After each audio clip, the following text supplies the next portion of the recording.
Assalamualaikum warahmatullahi wabarakatuh. Hai teman-teman, nama saya Elvira Ayu Rosdiana dengan NPM 2017 01500431. Saya dari Prodi Bimbingan dan Konseling.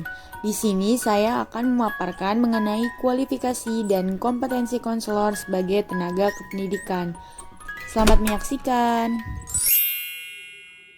Di dalam Peraturan Menteri Pendidikan Nasional Nomor 27 Tahun 2008 mengenai standar kualifikasi akademik dan kompetensi konselor sebagai tenaga kependidikan. Menurut Undang-Undang Nomor 20 Tahun 2003 Pasal 1, keberadaan konselor dalam sistem pendidikan nasional dinyatakan sebagai salah satu kualifikasi pendidikan sejajar dengan guru, dosen, pamong, tutor, serta fasilitator.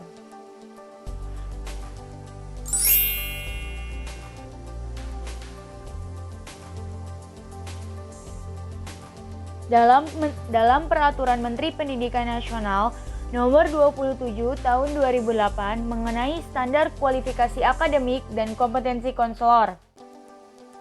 Yang itu terdapat 2 poin. Yang pertama ada untuk dapat diangkat sebagai konselor, seseorang wajib memenuhi standar kualifikasi akademik dan kompetensi konselor yang berlaku secara nasional. Yang kedua, standar kualifikasi akademik dan kompetensi konselor sebagaimana dimaksud pada ayat pertama tercantum dalam lampiran peraturan menteri ini.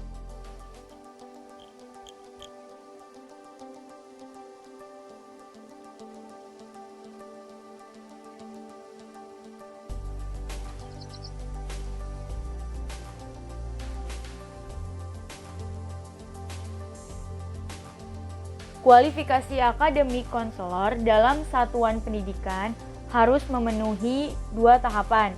Yang pertama yaitu ada sarjana pendidikan S1 dalam bidang bimbingan dan konseling sebagaimana sudah ditetapkan selama 4 tahun, dan yang kedua berpendidikan profesi konselor yaitu selama menempuh jenjang pendidikan selama 2 tahun.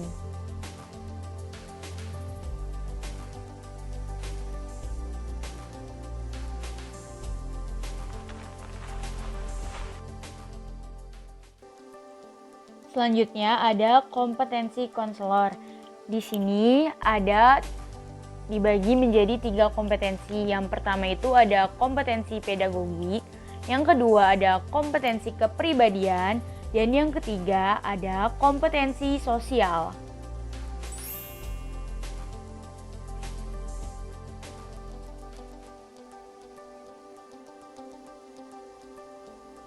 Yang pertama itu ada kompetensi pedagogik. Di dalam kompetensi pedagogik ini terdapat 3 bagian. 1. Menguasai teori dan praktis pendidikan, di mana diantaranya ada menguasai ilmu pendidikan dan landasan keilmuan, mengimplementasikan prinsip-prinsip pendidikan dan proses pembelajaran, serta menguasai landasan budaya dalam praktis pendidikan.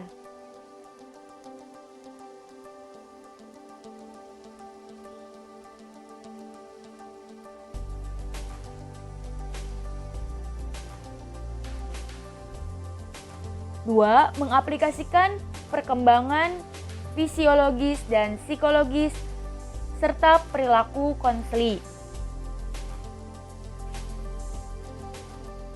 di mana diantaranya ada mengaplikasikan kaidah-kaidah perilaku manusia, perkembangan fisik dan psikologis, mengaplikasikan kepribadian individualis dan perbedaan konseli, mengaplikasikan kaidah-kaidah belajar terhadap sasaran BK.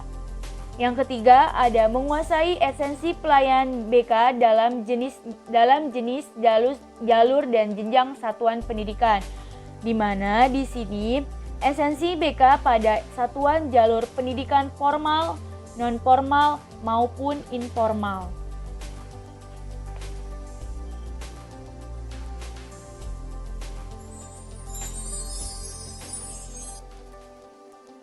Yang kedua itu ada kompetensi kepribadian. Di dalam kompetensi kepribadian ini terdapat 4 poin. 1. Beriman dan bertakwa kepada Tuhan Yang Maha Esa. Di sini menampilkan kepribadian yang beriman dan bertakwa kepada Tuhan Yang Maha Esa. Yang kedua ada menghargai dan menjunjung tinggi nilai-nilai kemanusiaan, individualitas, dan kebebasan memilih. 3. Menunjukkan integritas, stabilitas, kepribadian yang kuat. Dan yang terakhir ada menampilkan kinerja berkualitas tinggi.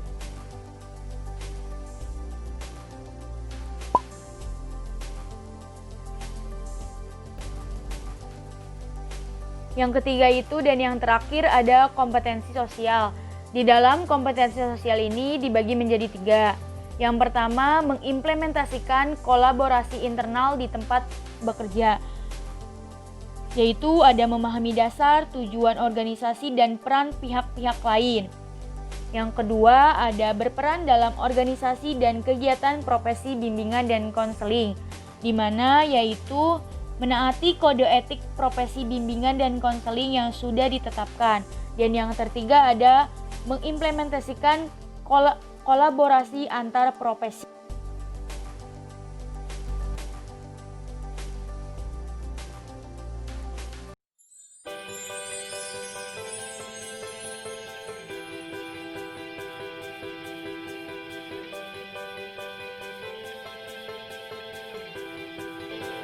Sekian pemaparan materi mengenai kualifikasi dan kompetensi konselor sebagai tenaga pendidik dari saya.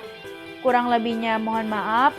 Semoga bermanfaat bagi teman-teman semua. Wassalamualaikum warahmatullahi wabarakatuh. Terima kasih.